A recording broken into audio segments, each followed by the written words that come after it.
ایک دن کے عمل سے ہی آپ کی وہ حاجت اللہ تعالیٰ پوری فرما دیں گے انشاءاللہ تعالیٰ۔ صرف اور صرف آپ نے ایک دن میں اس وظیفہ کو کرنا ہے اللہ کے حکم سے، جس طرح سے آپ کو بتایا جا رہا ہے۔ اگر آپ اس عمل کو اس طرح سے کر لیں گے تو ایک دن کے اندر اندر اللہ تعالیٰ آپ کی حاجت کو پورا فرما دیں گے انشاءاللہ تعالیٰ۔ ویڈیو سے اگر مکمل مستفید ہونا چاہتے ہیں تو ویڈیو کو شروع سے لے کر اینڈ تک ضرور دیکھیے گا، کیونکہ اس میں چند آپ سے اس کی شان نزول بھی ذکر کروں گی اور چند اس کے فوائد بھی میں آپ سے ذکر کروں گی، تو ویڈیو کو شروع سے لے کر اینڈ تک ضرور دیکھیے گا۔ ویڈیو ذکر کرنے سے پہلے اگر آپ ہمارے چینل پر نئے ہیں یا مجھے پہلی مرتبہ سن رہے ہیں تو میرے چینل کو سبسکرائب ضرور کر دیں، اور اگر آپ مزید اپڈیٹس حاصل کرنا چاہتے ہیں تو سبسکرائب کے بٹن کے ساتھ جو پہلا نوٹیفیکیشن کا بٹن ہے اس کو ضرور پریس کر دیں، تاکہ ہماری ہر نئی ویڈیو آپ کے پاس نوٹیفیکیشن کی صورت میں پہنچتی رہے۔ اس کے علاوہ ہمارے فیس بک کے پیج آئی لو پیر کامل کو بھی ضرور لائک کرتے ہیں، اس کا لنک جو ڈسکرپشن میں موجود ہے، اس پر اگر آپ مجھ سے کوئی پرسنل سوال کرنا چاہتے ہیں تو آپ میرے فیس بک کے پیج پر مجھ سے رابطہ کر سکتے ہیں۔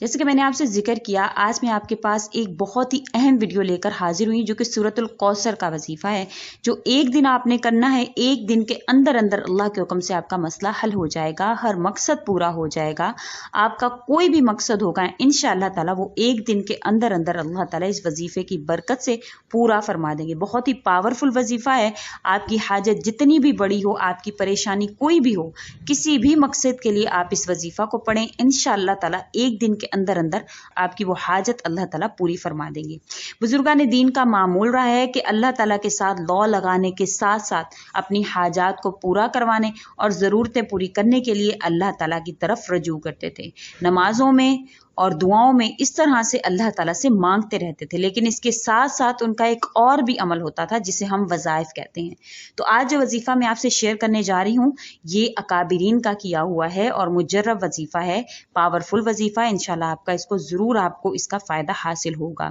انشاءاللہ تعالیٰ۔ جو کابرین کے کیے ہوئے عمل جس کو ہم وظائف کہتے ہیں، جس میں اللہ تعالیٰ سے کسی مخصوص اسم کو یا پھر کسی دعا کو یا پھر کسی آیت کو ذکر کرتے ہیں ہم ایک مخصوص تعداد میں، انشاءاللہ تعالیٰ جب ہم ایسے کرتے ہیں تو اللہ تعالیٰ اپنے غیب کے خزانوں سے اس حاجت کو پوری کرتے ہیں۔ جس طرح سے اللہ تعالیٰ ان اکابرین کی حاجت کو پورا فرماتے تھے، اسی طرح سے انشاءاللہ تعالیٰ اللہ پاک آپ کی حاجات کو، آپ کے مسائل کو بھی حل فرمائیں گے اور آپ کی مشکلات کو اللہ تعالیٰ دور کریں گے انشاءاللہ تعالیٰ۔ آج جو وظیفہ میں آپ کے لیے لے کر آئی ہوں یہ صرف اور صرف ایک دن کا وظیفہ ہے جو آپ نے کرنا ہے۔ انشاءاللہ تعالیٰ آپ کی ہر حاجت ایک دن کے اندر اندر پوری ہوگی۔ آپ نے اس وظیفہ کو بالکل جس طرح سے آپ سے ذکر کیا جائے آپ نے اسی طرح سے جب کریں گے تو انشاءاللہ تعالیٰ یہ وظیفہ کرنے سے آپ کی حاجت ضرور پوری ہوگی، خواہ کتنی ہی بڑی حاجت کیوں نہیں ہو، پریشانی کتنی ہی بڑی کیوں نہیں ہو، چاہے آپ یہ وظیفہ شادی کے لیے کر رہے ہیں یا آپ کاروبار کے لیے کر رہے ہیں یا آپ کا کام نہیں چل رہا اس کے لیے کر رہے ہیں یا کسی دشمن سے چھٹکارا حاصل کرنے کے لیے کر رہے ہیں یا کسی کے دل میں اپنی محبت پیدا کرنے کے لیے کر رہے ہیں، یا آپ کی کوئی بھی حاجت ہے، کوئی بھی مسئلہ ہے، انشاءاللہ تعالیٰ اس وظیفے کی برکت سے اللہ پاک آپ کا وہ مسئلہ ضرور ضرور حل کر دیں گے۔ آپ نے اس وظیفے میں کرنا کیا ہے کہ شروع کرنے سے پہلے آپ نے درود شریف جو ہے وہ لازمی پڑھ لینا ہے، کیونکہ سورہ کوثر جو ہے وہ قرآن پاک کی سب سے چھوٹی سورت ہے، اور وظیفہ سننے سے پہلے میں آپ کو سورہ کوثر کا شان نزول بھی بتانا چاہوں گی کہ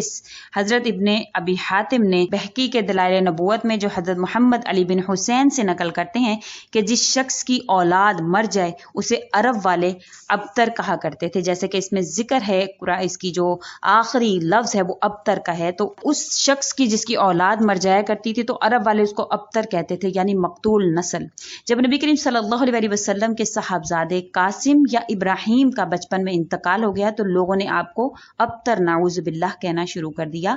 اس کے زمن میں اللہ تعالیٰ نے اس سورت کو نازل کیا۔ ایک اور روایت میں کہ جس میں آس بن وائل کا نام خاص طور پر ذکر کیا جاتا تھا، اس کے سامنے جب بھی نبی کریم صلی اللہ علیہ وسلم کا ذکر کیا جاتا تو کہتا اس کی بات چھوڑو، یہ کوئی فکر کرنے کی بات ہے، کیونکہ وہ تو ابتر ہے، مقتول نسل ہے، اس کے تو بیٹے ہی نہیں ہے، اس کی تو نسل یہیں پر ختم ہونے والی ہے۔ تو اس پر اللہ تعالیٰ نے سورۃ الکوثر کو نازل فرمایا تھا۔ تو انشاءاللہ تعالیٰ جو میں وظیفہ آپ سے شیئر کر رہی ہوں اس کو آپ نے کسی بھی مقصد کے لیے کرنا ہے۔ آپ نے کرنا کیا ہے، آپ نے صبح فجر کے بعد اول و آخر 11 مرتبہ درود شریف پڑھنا ہے،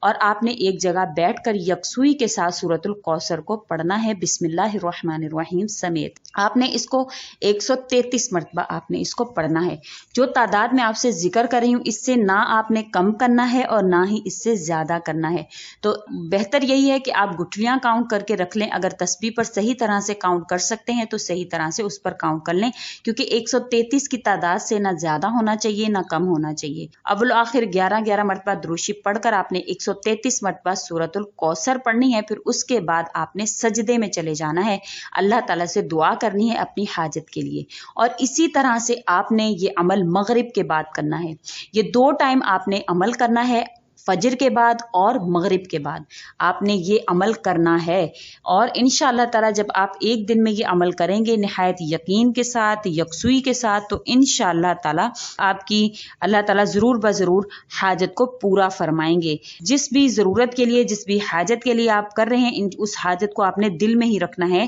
جب آپ نے یہ وظیفہ کرنا ہے تو آپ نے دھیان جو ہے وہ اپنی حاجت کی طرف، پورے کا پورا دھیان اپنی حاجت کی طرف آپ کا ہونا چاہیے اور اللہ کی طرف ہونا چاہیے اور اللہ کی مدد کی طرف ہونا چاہیے کہ جو میں جس حاجت کے لیے کر رہا ہوں انشاءاللہ اس کے ذریعے سے، اس وظیفہ کی برکت سے اللہ تعالیٰ میری اس حاجت کو ضرور قبول فرمائیں گے۔ دل میں ذرا بھی شک نہیں آنے دینا ہے، پورا دھیان وظیفہ میں لگا رہنے دینا ہے۔ انشاءاللہ تعالیٰ اس وظیفہ کو کرنے کے بعد اللہ تعالیٰ آپ کی حاجت کو ضرور قبول فرمائیں گے، اور آپ نے جو بھی چیز مانگی ہوگی اللہ تعالیٰ آپ کو وہ چیز عطا فرمائیں گے۔ اور اس وظیفہ کی اجازت آپ ہمیشہ طلب کرتے ہیں تو یہ کابرین کے کیے ہوئے اعمال ہیں، اس کی اجازت آپ کو طلب کرنے کی ضرورت نہیں ہے۔ یہ قرآن کریم کی صورت ہے تو اس کے لیے اجازت طلب کرنے کی ضرورت نہیں ہے آپ کو۔ اس کی وظیفہ کی جو اجازت ہے وہ عام ہے اور کسی کو اجازت طلب کرنے کی ضرورت نہیں ہے۔ امید کرتے ہیں کہ آپ کو ہماری یہ ویڈیو اچھی لگی ہوگی۔ اگر اچھی لگی ہے تو لائک کریں اور آگے ضرور شیئر کریں تاکہ اور لوگ